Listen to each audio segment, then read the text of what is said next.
Hello everyone, welcome to the another edition of the Great Pandey Circus. And as usual, we are going to talk about the problems which are plaguing the country or some of the major headlines that our online newspapers have reported. Alright, so I just opened timesofindia.indiatimes.com and the first thing that I see is regarding abortion, and it says all women married or unmarried entitled to safe and legal abortion. That's a good news, right? Because in a country where nobody knows how to pull out, that's the best thing. Plus, women will get to have full control of their body. I mean, in case there's an unwanted pregnancy, right, because of some dumbass who just didn't know how to pull out, or some sort of a thing, rape and shit, at least that woman would have a way out of that pregnancy because no one would want it. So yeah, this is a good thing. But let's see how, as and when it is implemented. Because right now they just, I guess, pass the judgment in its favor, but not sure about the time to implementation or go to market, so to speak. So yeah, but Supreme Court, I definitely welcome this decision that Supreme Court has taken, no doubt about it. Yeah, so that's good. Landmark judgment, yep, that's what it is. I just read the comment at the end of that article.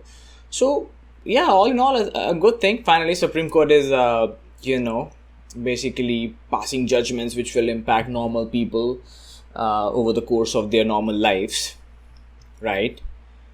Not that they haven't done in the past, but this certainly will help a lot of women, right, to deal with the unwanted pregnancies. All right, that's what Times of India had to say. Let's quickly take a gander at what Hindustan Times have reported. Oh, same. Married women's forceful pregnancy can be treated as a marital rape for what? Yeah, fine. Well, basically many ways to skin the cat. So yeah, I guess all in all, it's a good thing that has happened. Sena Congress MPs react to officers' free condom rebuke. The fuck happened here? Alright, so there was this Shiv Sena MP, again another one of these dumb fucks, She blasted a bureaucrat. Oh, well, she's not a dumb fuck apparently. She blasted a bureaucrat for ridiculing a schoolgirl for her query regarding the provisions of sanitary napkins at a subsidized rate. Wait, what? What's wrong with that? What's wrong with that girl who's probably not from, probably lower class or something in terms of the economic status, is asking for a subsidized sanitary napkin? But this bureaucrat, who apparently was way more educated than that girl, probably had a better upbringing and had all the resources at her disposal to get to that point. Her name is Harjot Kaur, and then yeah, that's what she said. She kind of ridiculed her or kind of blasted her for asking for it. That's just stupid. It just shows how backward regressive our bureaucracy is. And for a change, it's not a politician these times. I believe politicians are doing a better job, at calling these guys out. So yeah, she blasted a bureaucrat, someone by the name of Priyanka Chaturvedi. So what can you expect from a country where these highly educated and sophisticated bureaucrats who are supposed to be changing the nation for good are blasting people who are asking the thing that they need the most? Like, for a woman, that it is the most critical thing. It is a critical thing, if not the most critical thing during that time of the month, and she's asking for something at a subsidized rate because apparently, I'm pretty sure that lady could not have afforded it. The young girl who asked for it, had she been able to, she wouldn't have. But she did, and she got blasted for doing it. So yeah, fuck these bureaucrats, man. I don't know who they are. Okay, let's see the video here. मेरा नाम रिया कुमारी है और मैं कमला नेहरू नगर पटना से आई हूँ। Ma'am, जैसा हर कुछ के लिए तो सरकार देती ही है, जैसे कि पोशाक का, छात्रवृत्ति, तो क्या मतलब 20 और 30 रुपया का ये बिस्कुट ही दे सकते हैं? Till this point, this girl is spot on. She knows what's happening and she clearly knows what she's asking for. And it's 20 pesos. I mean, like, it's not even that cheap. Like, she's not asking it for free. I mean, this woman, the one who asked for it, at least had the, like, her maths was right. I don't see why it is a problem in a country where we are trying to appease people by, like doling out, freebies every now and then. Don't you think it happens right before every single election, be it like at the central level, be it at the state level, or whatever the fucking election is? We are fucking bribing everyone. If not bribing, we are promising them freebies. We are promising them every single thing. And when this girl was asking for a legit thing in a legit way, with some decency, without an agitation, without like causing a somewhere, she's getting called out. Let's see, as in when she gets called out. अच्छा, ये जो तालियां भी बजा रहे हैं, इस मांग का कोई अंत है? 20 और 30 रुपए का बिस्कुट भी दे सकते हैं, कल को जीन पैंट भी दे सकते हैं, परसों को सुंदर जूते क्यों नहीं दे सकते हैं, नर्सों को क्यों नहीं कर सकते? और अंत में जब परिवार नियोजन की बात आएगी तो निरोध भी मुफ्त में ही देना पड़ेगा, है ना? सब कुछ मुफ्त में लेने की जो सरकार की हित में जो सरकार को देना चाहिए वो. Oh well, that's just stupid. I wasn't expecting to hear that, but here we are. Well, to be honest, that IAS is kind of coming from almost a right place, that we can't keep on doling out these freebies. But I guess she was a little insensitive. Maybe she could have said it in a better way,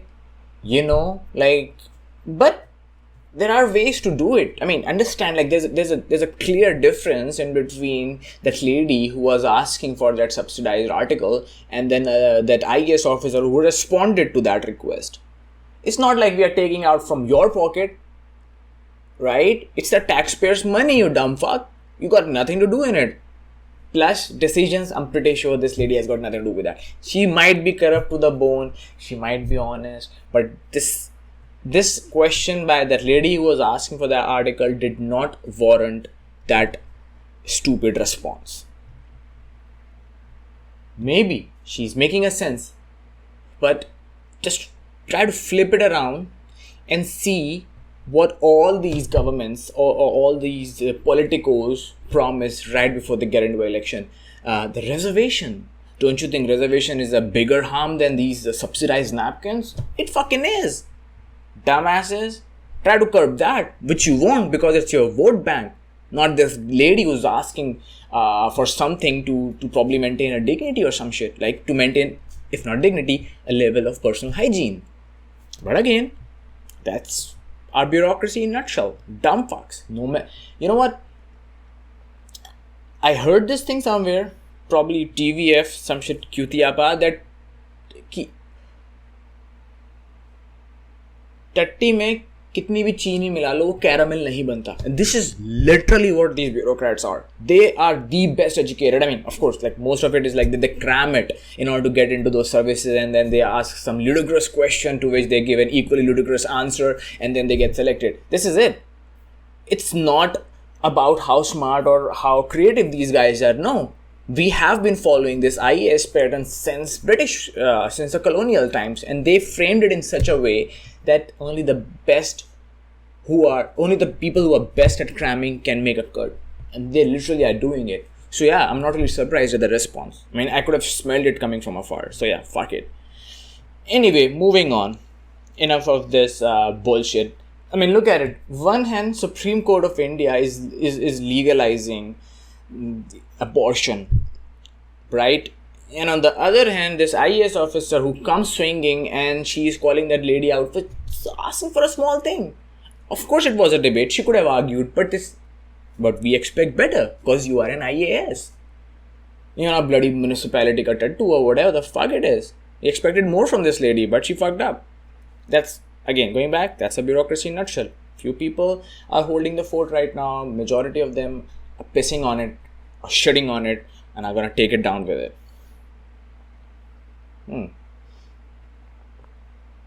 What else is happening in India? Students waiting, families unable to meet. What Jaishankar US visa delay. Okay, India will cooperate with US to resolve the visa waiting period. I mean, what are we special? Everybody wants to go to fucking states. Ask any Afghani immigrant. Ask any immigrant for that matter who are coming from the war-torn countries. Ask even Iranians for that matter. Don't they want to go there? Every fucking one wants to go to the state, the promised land. And if they were to, give us a leeway, why won't they clamor for it? That fucking beats me. And it's happening for a reason.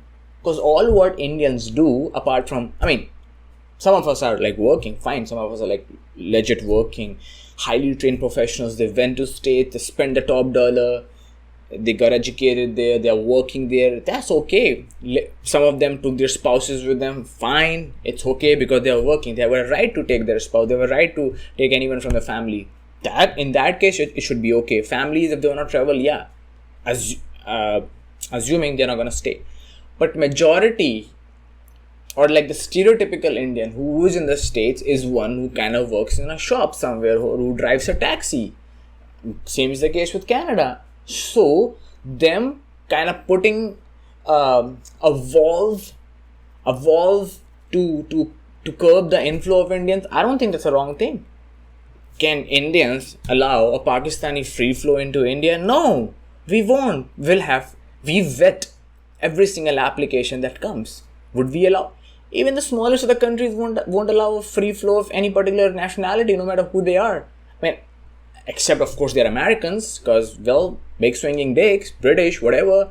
Yeah, most of the white folks' country. I think Americans don't even need a visa to enter most of the countries on this planet. They can just come freely and then go out equally freely. But when it comes to people who just want to invade a country, I think that particular country who is about to be invaded has a full right over, blocking the inflow. And that is literally what they're doing. I don't know what's going to happen. There is no solution for it. There should be no solution for it. It's okay. You work hard, you get there, you wait for it. You wait to get into the promised land. Because everybody wants to go into the fucking Canada. Ask Mexicans how desperate they are. Ask some families who have, Indian families, if I'm not wrong, who kind of took a longer route. They went to some country, some obscure country in Southern America. From there, they went over the land all the way to Mexico. And then from Mexico, they were trying to cross into the border. Ask those people. Everybody fucking wants to go to Canada. And these are like people who can afford to go to US. Everybody wants to go to the US. Even Canadians. Fuck that. So, yeah. Okay, the waiting period for Indians looking to secure a visitor's visa to the US has gone up to 800 days. Okay, the waiting period is nearly 400 days for student exchange visitor visas and other non-immigrant visas. What value are we adding, man? Well, fine, we have become some of us have become CEOs and probably are good value add to the American society, but that does not mean we are the only one. They have to deal with a deluge of these responses or these visa applications from all over the world. So, fine, in my opinion, it's okay, 800 days, fuck that shit. It's the first world country. Even their fucking country code starts with +1 and when it comes to mobile or some shit like that. So yeah, that is the first world country. It's the mecca of everything good. Fine if they're like visa blocking you. Otherwise, you will fucking render it useless. Okay, understand it. Let's take a step back. It's about demand and supply.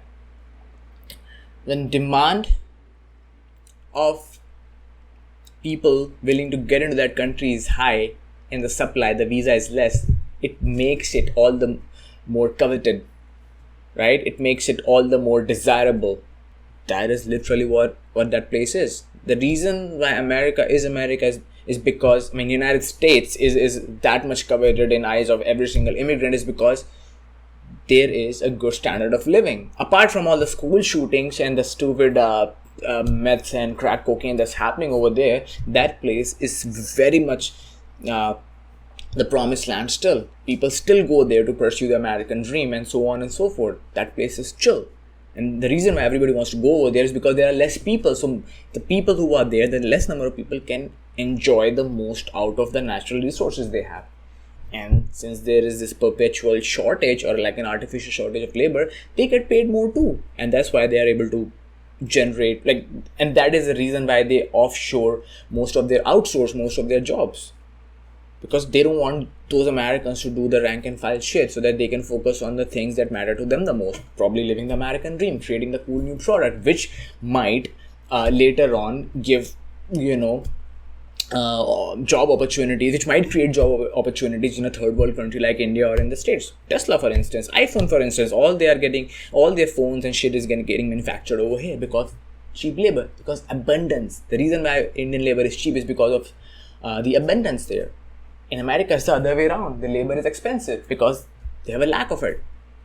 So, going back, if Americans were to allow a free flow of Indians, reduce it from 800 to 400, what do you think is fucking gonna happen? They're gonna overcrowd. They're gonna shit all over.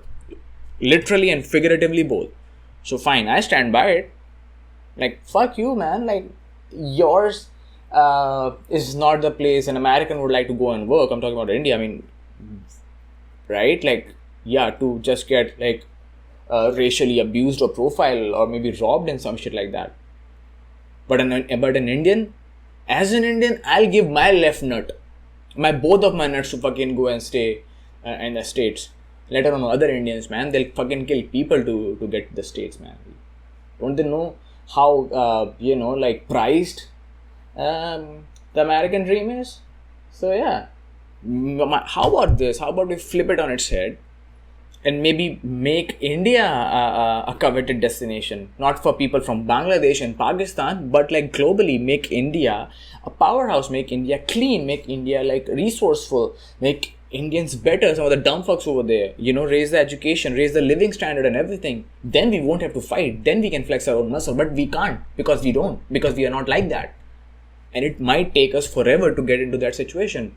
So we are being true to our third world country credo, and we are oh, give us a leeway, reduce the time. No, fuck no, don't do that. Work hard and get there. Or fucking work hard on your own country and make it cleaner. Why can't we make the entire country clean like Indore? Right? Why can't we do that? Fucking, I don't know. Maybe it's a part of our psychology. We want to stay in filth. So here we are. Anyway, I don't have anything to add. Alright, enough for today. Thank you everyone for listening.